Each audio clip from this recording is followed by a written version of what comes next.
بالله من الشيطان الرجيم. بسم الله الرحمن الرحيم. سيقول السفهاء من الناس ما ولاهم عن قبلتهم التي كانوا عليها قل لله المشرق والمغرب يهدي من يشاء إلى صراط مستقيم. وكذلك جعلناكم أمة وسطا لتكونوا شهداء على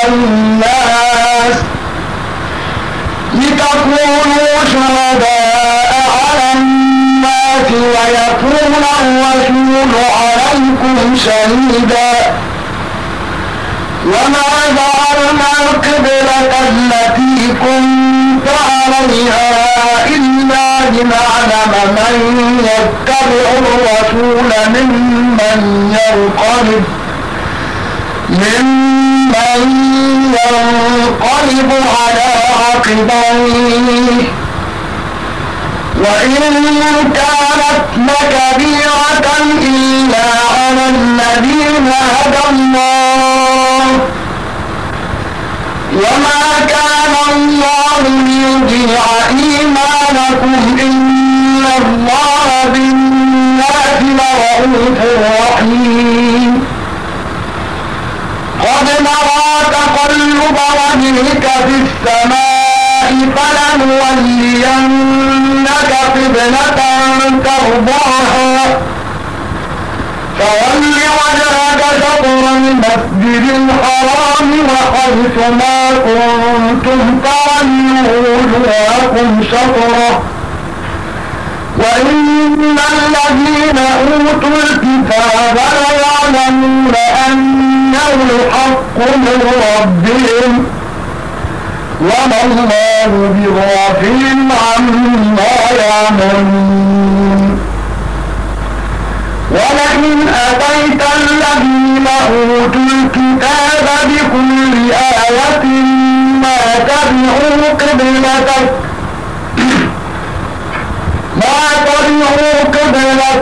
وما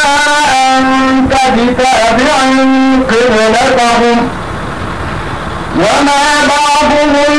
بتابع قبلة بعض.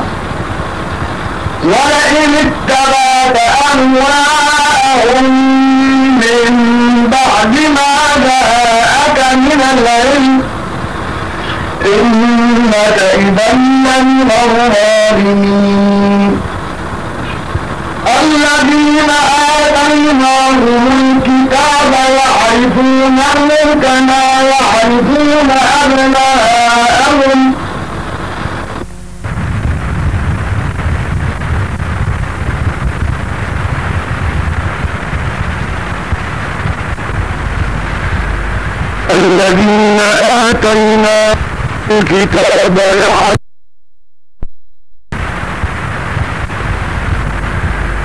الذين آتيناهم الكتاب يعرفونه كما يعرفون أبناءهم وإن فريقا منهم ليكتمون الحق وهم يعلمون. الحق من ربك فلا تكونن من الممترين. ولكل وجهة هو موليها فاستبقوا الخيرات أينما تكونوا يأت بكم الله جميعا إن الله على كل شيء قدير. ومن حيث خرجت فول وجهك شطر المسجد الحرام وإنه إنه للحق من ربك وما الله بغافل عما تعملون ومن حيث خرجت فول وجهك شطر المسجد الحرام وحيث ما كنتم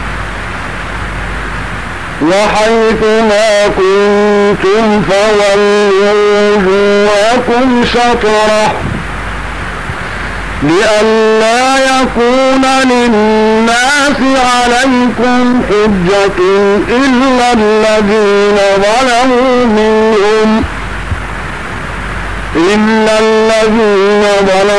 منهم فلا تخشوهم واخشوني ولأتم نعمتي عليكم ولعلكم تهتدون كما أرسلنا فيكم رسولا منكم يتلو عليكم آياتنا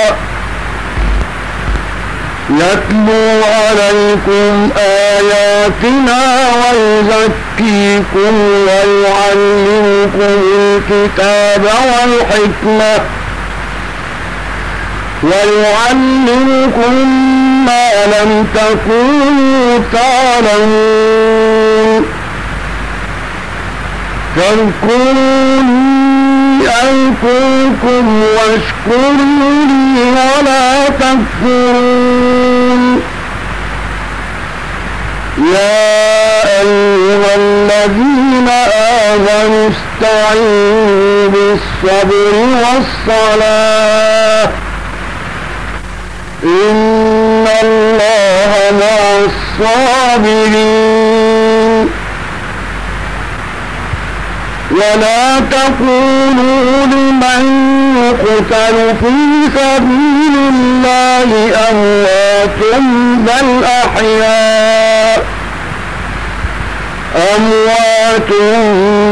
أحياء ولكن لا تشعرون ولنبلونكم بشيء من الخوف والجوع ونقص من الأموال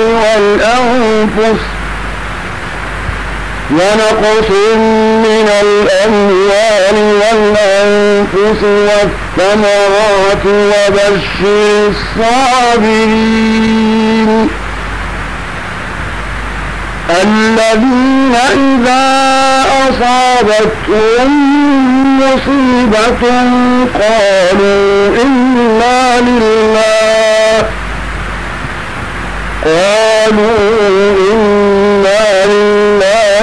وإنا إليه راجعون أولئك عليهم صلوات من ربهم ورحمة وأولئك هم المهتدون إن الصفا والمروة من شعائر الله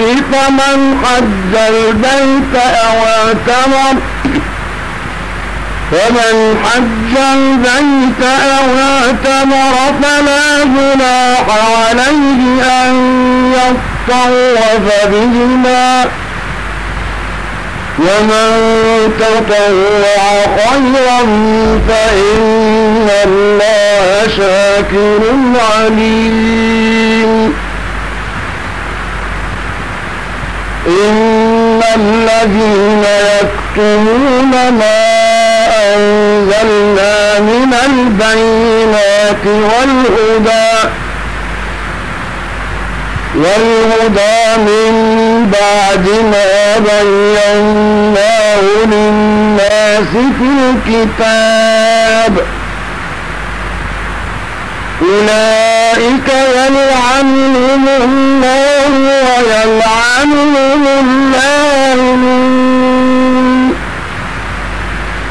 إلا الذين تابوا وأصلحوا وبينوا فأولئك أتوب عليهم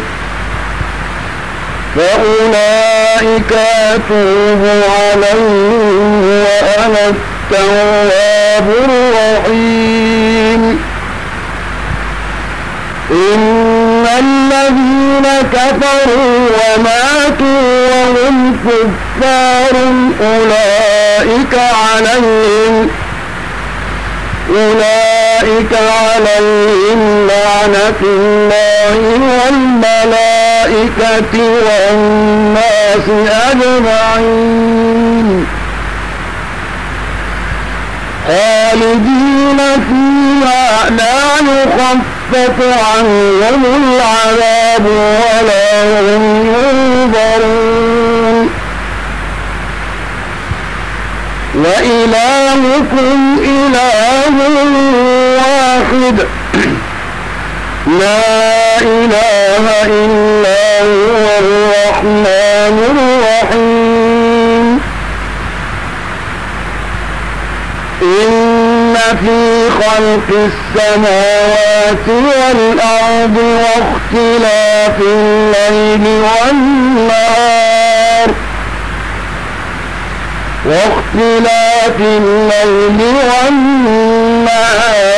والفلك التي تجري في البحر بما ينفع الناس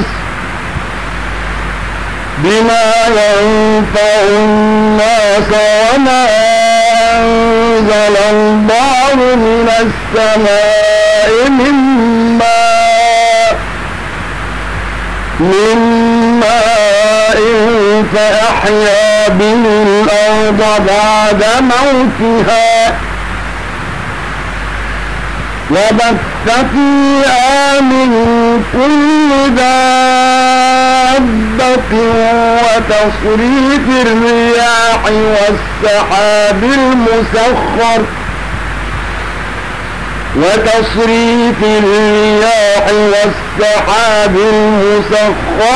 بين السماء والأرض لآيات لقوم يعقلون ومن الناس من يتخذ من دون الله أندادا يحبونهم كحب الله والذين آمنوا أشد حبا لله ولو يرى الذين ظلموا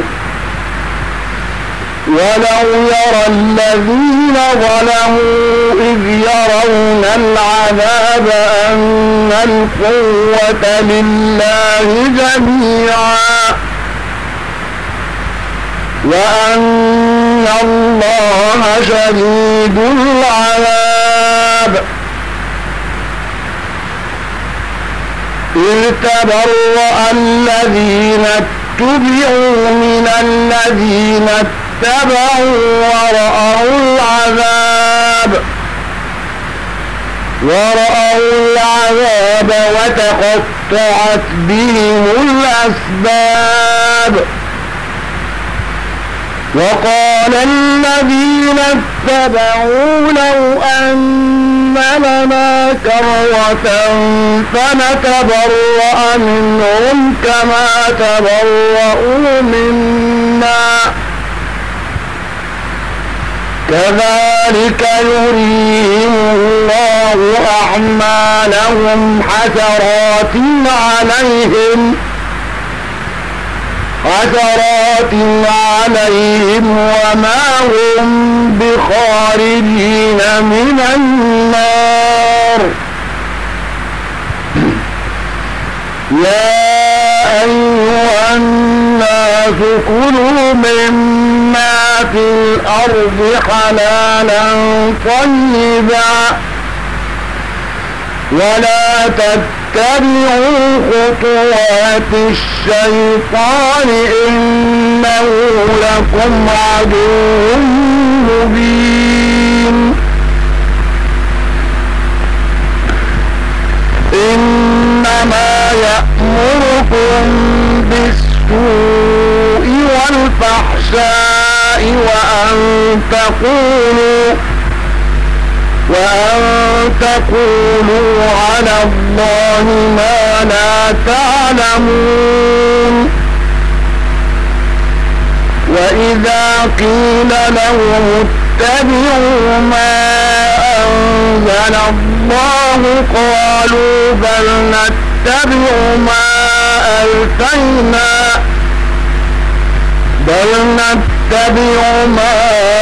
ألفينا عليه آباءنا أولو كان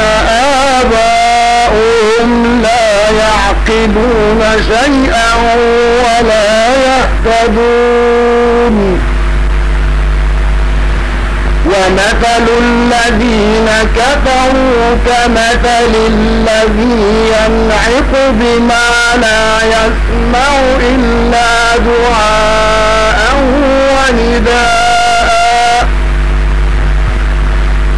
صم بكم عمي فهم لا يعقلون يا أيها الذين آمنوا كلوا من طيبات ما رزقناكم واشكروا لله إن كنتم إياه تعبدون إنما حرم عليكم الميتة والدم ولحم الخنزير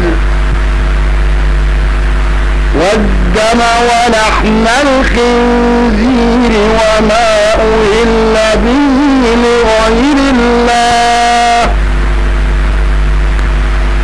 فمن اضطر غير باغ ولا عاد فلا إثم عليه إن الله غفور رحيم إن الذين يكتمون ما أنزل الله من الكتاب ويشترون به ثمنا قليلا أولئك ما يأكلون في بطونهم إلا النار ولا يكلمهم الله يوم القيامة ولا يزكيهم ولهم عذاب أليم أولئك الذين اشتروا الضلالة بالهدى والعذاب بالمغفرة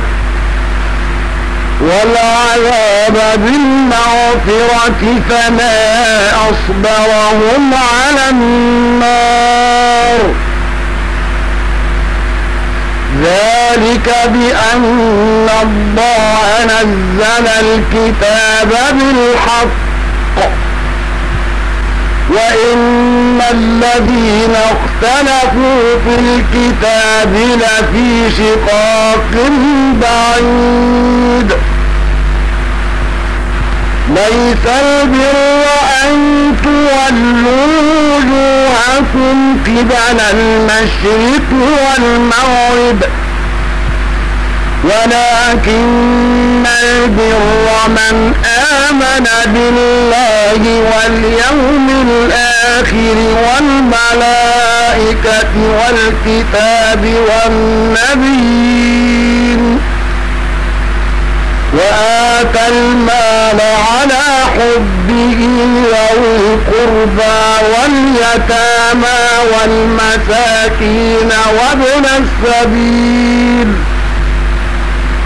والسائلين وفي الرقاب وأقام الصلاة وآتى الزكاة والموفون بعهدهم إذا عاهدوا والصابرين في البأساء والضراء وحين البأس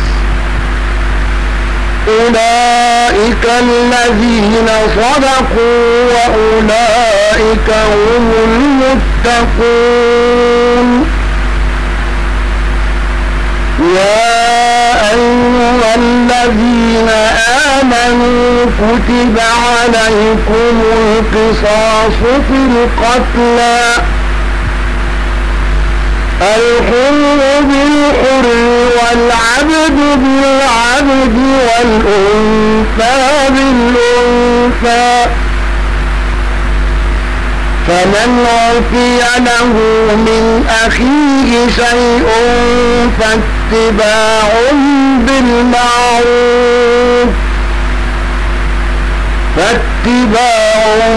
بالمعروف وأداء إليه بإحسان ذلك تخفيف من ربكم ورحمة فمن اعتدى بعد ذلك فله عذاب أليم. ولكم في القصاص حياة يا أولي الألباب لعلكم تتقون. كتب عليكم إذا حضر أحدكم الموت إن ترك خيرا الوصية للوالدين والأقربين بالمعروف حقا على المتقين. فمن بدله بعدما سمعه فإنما إثمه على الذين يبدلونه إن الله سميع عليم. فمن خاف من موص جنفا أو إثما فأصلح بينهم فلا إثم عليه إن الله غفور رحيم.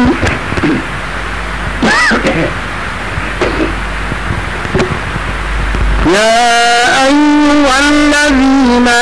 آمنوا كتب عليكم الصيام كما كتب على الذين من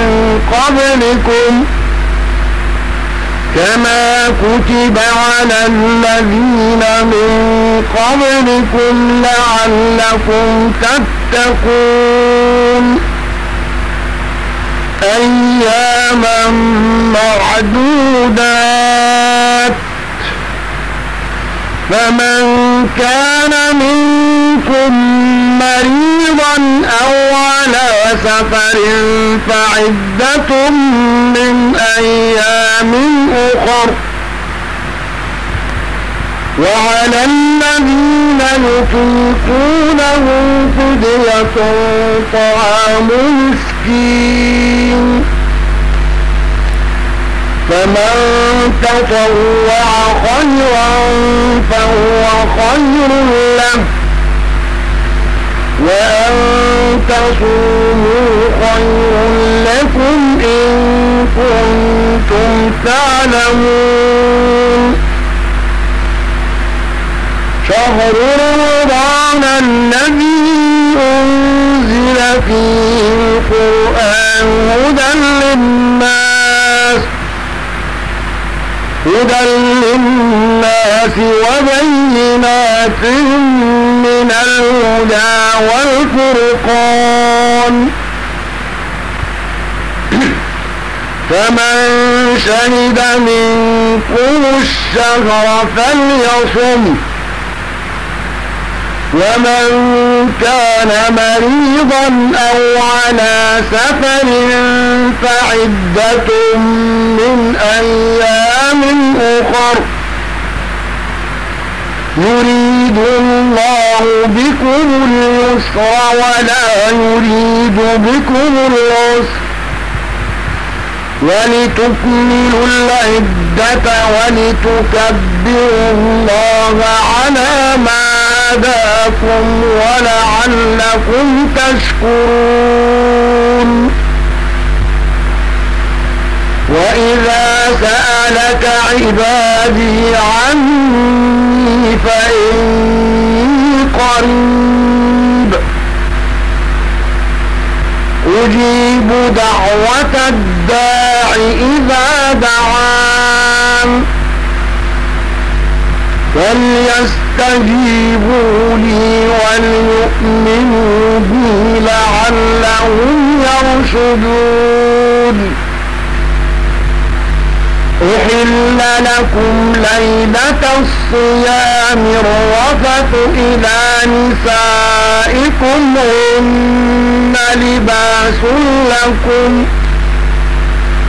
هن لباس لكم وأنتم لباس لهن علم الله أنكم كنتم تختارون أنفسكم فتاب عليكم وعفى عنكم فالآن باشروهن وابتغوا ما كتب الله لكم وكلوا واشربوا حتى يتبين لكم الخيط الأبيض من الخيط الأسود من الفجر ثم أتموا الصيام إلى الليل ولا تباشروهن وأنتم عاكفون في المساجد تلك حدود الله فلا تقربوها كذلك يبين الله آياته للناس لعلهم يتقون ولا تأكلوا أموالكم بينكم بالباطل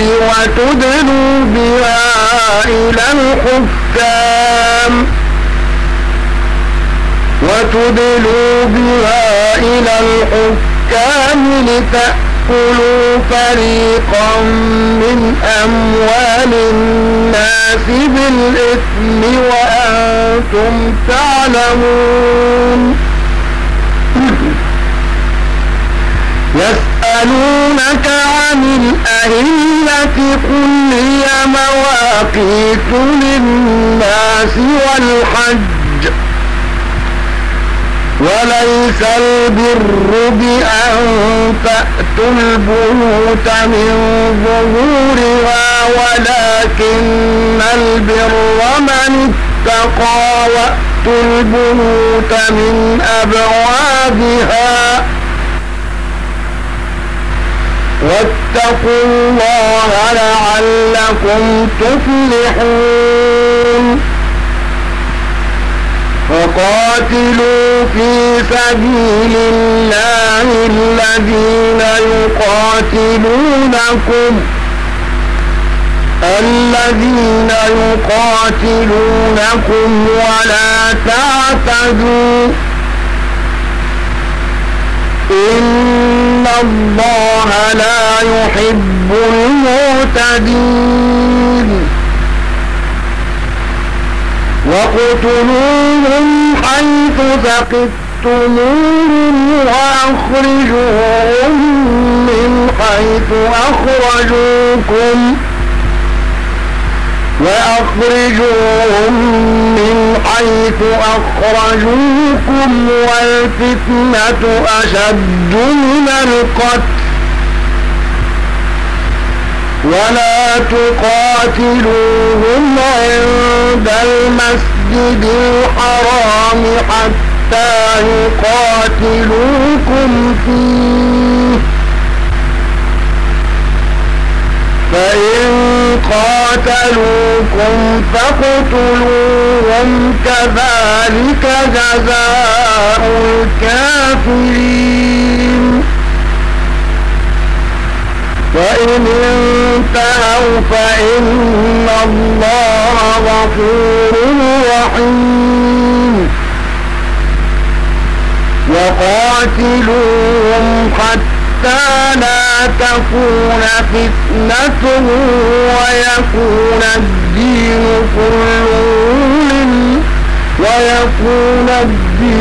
لله فإن انتهوا فلا عدوان إلا على الظالمين الشهر الحرام بالشهر الحرام والحرمات قصاص فمن اعتدى عليكم فاعتدوا عليه بمثل ما اعتدى عليكم واتقوا الله واعلموا أن الله مع المتقين وأنفقوا في سبيل الله ولا تلقوا أيديكم إلى التهلكة وأحسنوا إن الله يحب المحسنين وأتموا الحج والعمرة لله فإن أحصرتم فما استيسر من الهدي ولا تحلقوا رؤوسكم حتى يبلغ الهدي محله فمن كان منكم مريضا أو به أذى من رأسه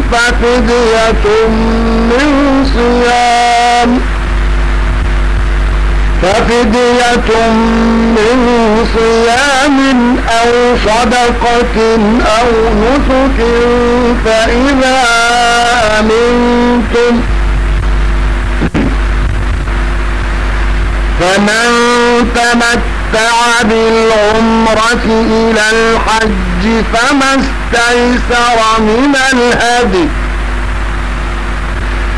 فمن لم يجد فصيام 3 أيام في الحج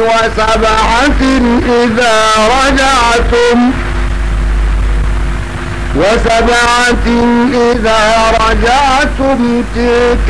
10 كاملة كلمن لم يكن أهله حاضر المسجد الحرام واتقوا الله واعلموا أن الله شديد العقاب الحج أشهر معلومات فمن فرض فيهن الحج فلا رفث ولا فسوق ولا جدال في الحج وما تفعلوا من خير